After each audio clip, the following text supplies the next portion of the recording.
Today's program. Well, we've got a real treat in store for you today. We're at the 33rd Annual Portage Lakes Antique and Classic Boat Show, sponsored by the North Coast Ohio chapter of ACBS and the Portage Lakes Historical Society. And we're at the Old Harbor Inn in the Portage Lakes area, and also Hook, Line, and Drinkers. And we've got a beautiful lineup of antique boats. And we're going to show you the panoramic view. We're up on the second balcony of Hook, Line, and Drinkers. So folks, come on out. Whenever you hear that we're going to have this show again, this is our second attempt at it, and it was very well received over the past year. And now we're going to interview the big guy here. And okay, we're going to talk with this gentleman right here, and I have to salute because old habits die hard. They certainly do, Ernie. Colonel Station. I think I'm going to wind up in a brig on this one. Or it's a stockade in the military, isn't it? Okay, can you tell us a little bit about what's happening here? Okay, this is the 33rd annual show. We are from what I can find out, the third oldest boat show in the country. There are a couple older than we are, but this one's been going on since '76. And you say older than we, you mean older than you? Older than me, right, okay. Yes. But having a wooden boat show of 33 years tenure that goes off every year is pretty special. And antique wooden boats are becoming more and more popular, obviously because there's fewer and fewer of them. But this boat show is sponsored by the North Coast chapter of the Antique Classic Boat Society, and we are obviously North Coast of Ohio. And it's a national organization of some 8,200 members and some 30,000 boats. And you're the president in this chapter? Of this chapter. Okay, right. What do you do as the president? Nothing. Just sit back and watch everybody else do the work, and it's great. Same thing you did as a colonel. That's right. Yeah, you know. Boy, I couldn't let that one go. No. Ray was our ex-Army also, so well, we're going to enjoy this one, aren't we, Ray? All right. We will. As long as he doesn't say we drive a bus, we're okay. Okay. Well, let's move over. Can you introduce us to, let's take this lovely lady here. Okay, come on up, Lucy. This is Lucy Hunter. She's the wife of one of our members. And Bill Hunter? Yes. He's the guy who tried to kill me at 3 Mile Island. When the atomic plant blew up, he sent me down there with some reporters the same day. And so ever since I've been accusing him of that. Oh. Lucy, could you tell us all about what you're holding there? Well, I'm holding something that is a very serious something. It's a Pass Around by the Year award by a man by the name of John Smith. You know, the boat club is a wonderful club, and we have so much fun, and we spend a lot of money on these beautiful mahogany boats, but we have a serious side to us also. And this man, this award is dedicated to him for his consumer outreach into the communities, and I happened to walk away with this award last year, December 2007. And for my community service, I was made Volunteer of the Year from the Area Agency on Aging, and which is an agency that advocates for the elderly, among other things, health fairs and whatnot. So. I mean, this I have to look forward to. Being cared for the elderly. No. The boat show will take care of you. Right? The boat show will take care of it, yes. Oh, wonderful. See, you never know where you're going to find me. Oh, boy. We're going to look, though, hard, because you're doing a great job here. Lucy and also Bill Hunter. Yes. Yes, my husband won this award prior to me.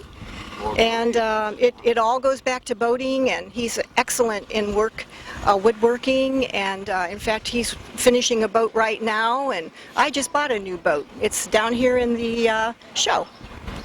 You say that you spend a lot of money on this hobby, and so you better have a lot of fun then, right? Oh, absolutely, and we do. Yes, we do. Very good. And can you tell us what's happening here? Well, we are mingling around here with all of the participants. We are going to be having an awards dinner later on for the participants and their families. later this evening at the Turkeyfoot Island Club. Gee, I wonder where that is. Gee, I don't know. I think it's on Turkeyfoot Island on the big lake where we also live there. It's That's a real good guess. And Lucy, what is your title here? Besides all these awards you win and taking care of old people. And I hope you're going to remember me in some years. Absolutely. You'd have my number. You know, Lucy's in charge of our publicity. She is? Yes. Can you tell us what that entails? What jobs you give her that you won't do? No. She's. We got him as a colonel here. They Yeah. hand out jobs. You know, that's very true. That is very true. But he's a nice colonel. That's good. She is responsible for getting the word out on the boat show and on the boat club to all of the media in the area. And of course, we're a poor club, so we don't have a lot of money, so that means that she has to work that much harder getting us donated media time and space in the newspapers. And with the local community, with the vendors and the business people out here. So, and Lucy does a tremendous job. She does an admirable job of publicizing everything that we have for the boat show. Lucy, with all the jobs you do, what do you do between 11 and 5 in the morning then, besides sleep maybe? I sleep a little bit. Sometimes I wake up thinking about all I have to do, and but I do love what I do, and I like helping the community. And just call if you need help, because definitely we'll be right there for you. I'll get that number down. I'm going to remember that one. I want to tell you a little bit about, before we move on to Bud, I want to tell you a little bit about the boats that are here today, because there are a couple of special ones that I'm sure that you'll show later on. But there are two red and whites down here. These are two racers. These racers, one of them, this is the first day in the water for it. They're very unusual. They're sister boats. Two gentlemen in the club that have rebuilt and refurbished these boats from scratch. They are very good friends, friendly rivals on two identical boats. And this is their first time in a show in the North Coast, Ohio, and they're very unusual. There's a Garwood ensign down toward the dock at the harbor. That's its first day in the water. It used to belong to Lucy's husband. Yes, it did. And it moved on to another member, and he's been working on it for years. So today is his first time in the water. Bill never put it in the water? Oh my, he had it in the water for years. Okay, I wondered if you had it on your mantle or something. No, he had a great deal of fun with long term of years to do that. Yes, he water skied and had a wonderful time on that, he and his family. Well, that's a part of Bill we didn't know. He was a sportsman also. I thought he just sent guys out to their sudden demise, to 3 Mile Island. I keep bringing that up. It was an event, wasn't it? Yes, it was. There's also a glass bottom launch on the other side of the deck on the harbor. It's from Cleveland, built by an artist up there. It's a mahogany launch that has a glass bottom on it, so it's an unusual boat. Did he rebuild or? No, from scratch. He built that one from scratch. There's also a 27-foot Hacker replica in the parking lot across the street. It's built in Thailand. This is its first show. They just took it out of the container in New Jersey and brought it here for the show. So it's a very unusual boat. It's a new boat that looks old. So. And from Thailand. Thailand. Was it used during the war? No, it's a brand new boat. No bullet holes? No bullet holes. Oh boy, let's put a few in it. Make it exciting. Look at all. No excitement there. Want to value my life? I don't do that, right? So we have some very unusual boats. We're very fortunate in bringing new boats to the show every year for the community to look at. Where do you find these boats? We just call people. It's word of mouth. It's emails. It's letters, and we get a lot of publicity out through Lucy, and people start calling and saying, "Can I bring my boat to your show?" And how about the ones that you rebuild? Where do you find the basket cases? Well, they're in barns. They're behind garages. They're sitting out, and it's word of mouth, and sometimes it's serendipity. You're just at somebody's house and you say, "Look across the street. There's an old boat." There he goes, serendipity. Using big words again. Right? Bring that down to me. Okay, so good luck, right? Okay, good luck. Okay. But it's some people see firewood and we see a boat, and some people work on these boats for years and bring them back. In order to be judged here as an antique boat, it has to be at least 60% of original wood above the water line, and then it's in the antique class. But It's a love by these folks who rebuild these boats, and we have a lot of rebuilders here. A lot of people that do this as a living. Yeah. You ever hear of the Liberty boat? The Yeah, Randy Norris sent me something that he got off of Google or wherever. There was a Liberty boat that was powered by the Liberty engine that sunk in Lake Erie. And somebody raised it, and he was trying to track it down. When Randy gets on something, he finds it, but he hadn't found this one. No. Have anybody heard of the Liberty? It's powered by a Liberty engine from World War I. engine, of course, but not the boat. Boy, I thought you knew everything. Doggone it. Here, let's go. Generally, I do, and I make it up if I don't, but I don't know anything about that one. You too? Okay, let's go to Lucy. Absolutely. Then. Okay. I think the only honest one standing here. Yeah. Oh my, I am so shocked. Well, thank you very much, Ernie, for all you do in the community. You know, you're thanking us for lots of the things, and we'd just like to return that big thank you to you. Okay, well, don't clap. Just send the boat. I can't clap. I'm carrying this heavy trophy. I'll clap after I sit it down. How's that? Wonderful. Thank you. We have one other member with us today. You know, we have Lucy told you about the serious side of the club, and we do have a serious side. Of course, we're serious about our boats, but we get together because of the people. The boats bring us together, but it's really because of the people that we enjoy the club. We have a lighter side. Every organization that is into boating has an award, the Silly Sailor Award, and we happen to call ours the Broken Hose Clamp Award. Golden Hose Clamp, excuse me. And every year it's given to the member who probably had the most unfortunate luck during the year, and for an incident that nobody can top, you know. Today we have Bud Long with us. Bud is a recipient of how many? Two. Okay, so he's two. Consecutive? Consecutive, yes. And we brought Bud up to relate the story of how he got the award last year. Okay, Bud, would you step up here, and we want to hear about your awards. Okay. And Walt and Lucy said that you also do a real nice soft shoe dance. Well, that's But usually. we're going to hold that off, Yeah, we'll okay? hold How that. about singing? You also sing? But that's later too. Everything is late. Okay, now tell us your story. Well, the Golden Hose Clamp is I choose to look at it as a highly prestigious award. So the people who give it to the winner think it's funny, but I take it very seriously to try to. So you go for it the next year, don't you? Well, not every year. Now I'm trying real hard not to get it again this year. So.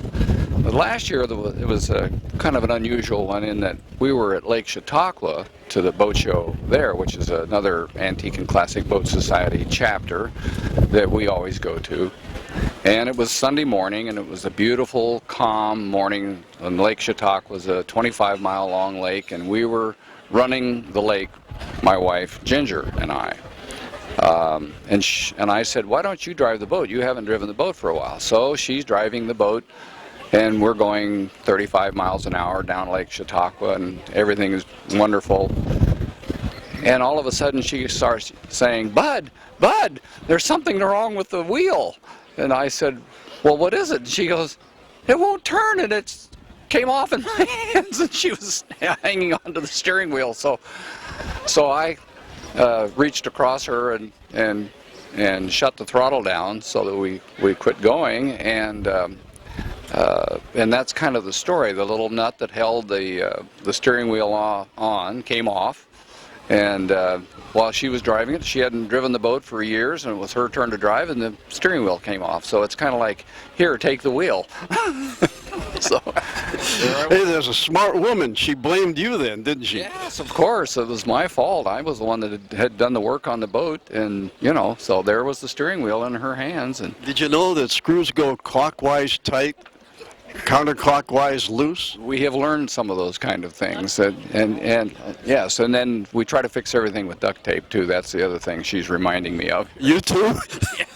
Yes, duct tape, WD-40, and you've got it made. A real craftsman. Yes. Okay, now what's the next one you got?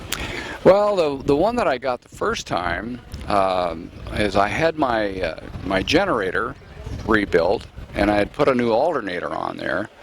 And someone neglected to tell me, it wasn't my fault, of course, that there are certain wires go to certain terminals. And I thought that from memory, being a young man as you are yourself, Thank you.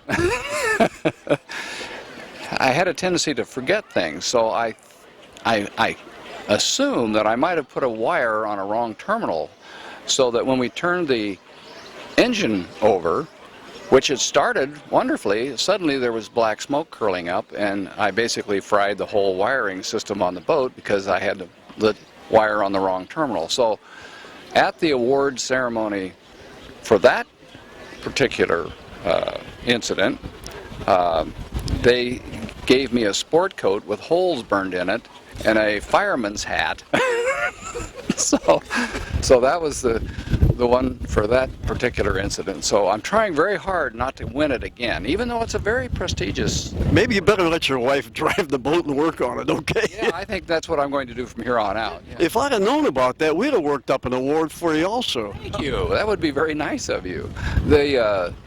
I can't remember all I got for the steering wheel incident, except a steering wheel. They gave me a steering wheel that was that big around. I don't know. You can't remember? Memory's second thing to I go. got that, and there was something else that they gave me too. I think, I know, it was a great big nut, about that big. It probably weighed 30 pounds. They bolted on with that. So always something funny to. Okay, Bud, now going back to your military career, you told me you were an air traffic controller. Yes. And how many airplanes did you direct head on? Oh my goodness! In my career, I was in almost 8 years, 7 years and 7 months. Thousands and thousands of airplanes. Did you get any awards for anything like that? No. Or you're going to keep doing it till you get it right? And I avoided any kind of an incident also. So that was the main thing. Is if one of the pilots turned you in for doing something wrong, you did okay. So. But it was a fun time. It was exciting. I was in from 62 to 70, and saw a lot of different people. Met some really great folks. Saw a lot of great aircraft, and enjoyed the career. And then after our daughter was born, it was time to move on into civilian life. You went from airplanes to boats. It's a lot safer. It's a little safer. Except when the wheel comes off and you don't fry the electrical system. Right. I was lucky it didn't catch on fire. So, or maybe I was not lucky. Maybe that would have ended the misery of taking care of it. Well, Bud, thanks a lot for being with us. Thank you. And Walter? Yes. Colonel. I should, Colonel, use proper respect here. Lucy, I should give you a hug, but not on the air here, okay? And we're going to go down and show you folks many of the boats down here, and show you the engines, and show you the loving care that these people take with their prized possessions. We're down here on the decks of Hook, Line, and Drinkers, and Gil Meringer, past president of the North Coast Ohio ACBS. Did I get that right? That's right. That's because I read it off of here. Boat Society. And who is this lovely gal standing next to you? Lynn Blinko, who's the owner of Caddy. 1956 Chris Craft Sportsman. And Lynn can tell you a little bit about the history of Caddy. Okay, Lynn, go ahead. All right, this boat was originally purchased from my grandfather bought it from Cleet Retzel here in Akron, Ohio, for my grandmother, whose name was Caddy. It's been in our family since 1956, and we've enjoyed it for 50 some years now. 50 years it's been in the family? Yes, it has, and it's been through quite a few, renovations over the years, but it just recently had it worked on by Boatcraft. They did a wonderful job, and here we are today. Okay, I'm going to ask a nosy question. How much is it worth? It's priceless. like a credit card, huh? It is. There isn't a price anybody could pay me that I would ever sell this boat. So. Well, if I wrote you a check for $1 million. Oh, I'd be hard pressed. I'd be hard pressed. It would go right up to the roof when you hit the ground. This is a family treasure. It's not something that we would. We can understand it. Gil, you shouldn't have told me that maybe I could buy it. I'm just kidding. Okay, folks, thanks for being with us, Lynn, and thanks for showing us your beautiful boat. And we're going to move on now. Okay, Ernie. Hey, thank you. Well, we're here at an unusual boat, an unusual guy, Eric West. Thanks for being with us. And he has a fantastic boat here. Eric really isn't that old, but this boat was so big it inspired the first aircraft carrier. How long have you had this machine, and can tell us about it? This boat was built in 1928, and it's 80 years old this summer, and I've owned it for 12 years. And it's a 1928 Hackercraft. It's 30 feet long, weighs 6,000 pounds, and it's powered by a Chrysler V8. How much horsepower? 283. And you can go how fast with this thing? Just about 40 knots. Can you translate? You sailors, we're in the Air Corps and Air Force. Can you tell us in miles per hour? Gee. Probably about 35 miles an hour, yeah. Okay, that's a beautiful thing. Did you restore this? I had it restored. And how long did it take? It took about 2 months to have it restored, yeah, and it was done 9 years ago, so the finish is holding up beautifully. So if this is 80 years old, you bought this when you were, what, 20? Yeah, right. Okay. Well, Eric, thanks a lot for showing this My pleasure. beautiful museum piece. Aren't you afraid to even drive it? No, it's a joy to drive. Is it really? Takes the seas beautifully, and it's just been a great boat. Okay, where does the airplane land on it? You're good. Okay, Eric. Okay. Thanks again. Okay.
Now we're back with Gil Merringer, past president of this association, and Gil is going to tell us an unusual and great story about these two boats.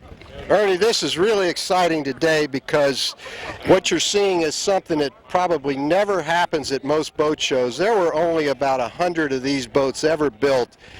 These are, I think, both 1948 racing runabouts. They were purely a gentleman's fun boat built to go fast and speed. The story on these is that these two fellows, good friends, one from Michigan and one lives at Put-in-Bay, Ohio, bought these boats in terrible condition. They made a hobby out of rebuilding these boats. Unfortunately, Denny, the one who lived on Put-in-Bay, in January, he dropped the boat off to the local shop here, to Joe Hodges' Boatcraft. He said, have it done in March. We're taking them to a big show in Florida, and it's going to be a one-of-a-kind thing to have two of these together, and this is what we've been working on for years. Denny left the shop after leaving there and went home. A day later, he ended up in the hospital with acute pancreatitis, a severe condition that kept him laid up for months, and hadn't seen the boat. Joe went ahead and finished it, and that's Last Dance right here. He saw this boat for the first time yesterday, and he's able to at least get in the boat for the first time. Tom, who's the other owner, he took his down to Florida, and that one won Best Chris Craft out of about 200 boats. And now this one here is also finished, so we've got a real problem of judging these boats right now today. But what an amazing story. I'd hate to have your job. It's going to be really tough today. Well, when you do give the awards out and you give the winners, what happens? Do you exit real quick? Well, supposedly we do it all based on fact. We go through each individual item on our score sheets, and we're really looking for the fine details. And we'll point out things and catch little stuff. And over the years, people do fix those and get their boats better all the time. We're looking for visual authenticity and originality is what we're trying to duplicate here. Okay, that leaves me out. I'm not going to bring my rowboat over, okay? Well, it depends what it looks like. Not too good. Okay. Thanks a lot for being with us, Gil. That's a tremendous story about these two boats. Are both the owners here today? Yes, they are. I'm just not sure where they're at right now. Okay, well, we've got a good story out of you anyway here. Yeah. Just beautiful pieces of work. They really are works of art and rare treasures. Gil, thanks You for ought to being hear with them us. too, Ernie. Oh, really? If we could fire one up. All right. Something to hear. Are you ready to listen to him, Ray? He's going to fire him up. Okay. Why don't you step back here? All right. You tell us what's going to happen on this boat and who's going to do it? Well, hold your ears. You got 3.5 inches of solid copper and nothing in between, so it's going to make some noise. Got 158 horsepower here on the original engine. Go ahead, fire up, Tom.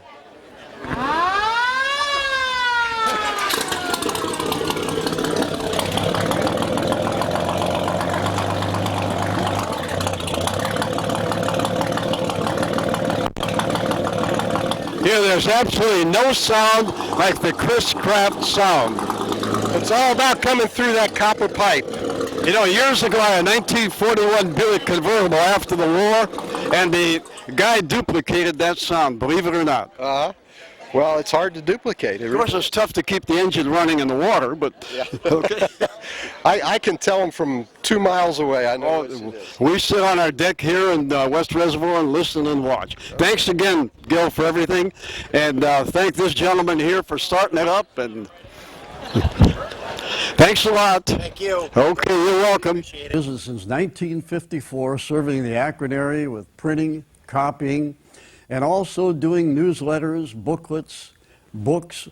And we're not just about airplanes and airplane manuals, although we're the largest in the world in supplying manuals, reproducing manuals for the military, civilian, and airline industries. So we can do your books, we can do your newsletters. And we're experienced. We have people that have been with us for 20 years. Our people are what make ESCO go. So give us a call. We're at 330-644-7724, and our website is ESCO Aircraft. Remember, ESCO is not about airplanes, it's about printing quality work, and there's a reason why we've been in business since 1954. And thank you once again for contacting ESCO.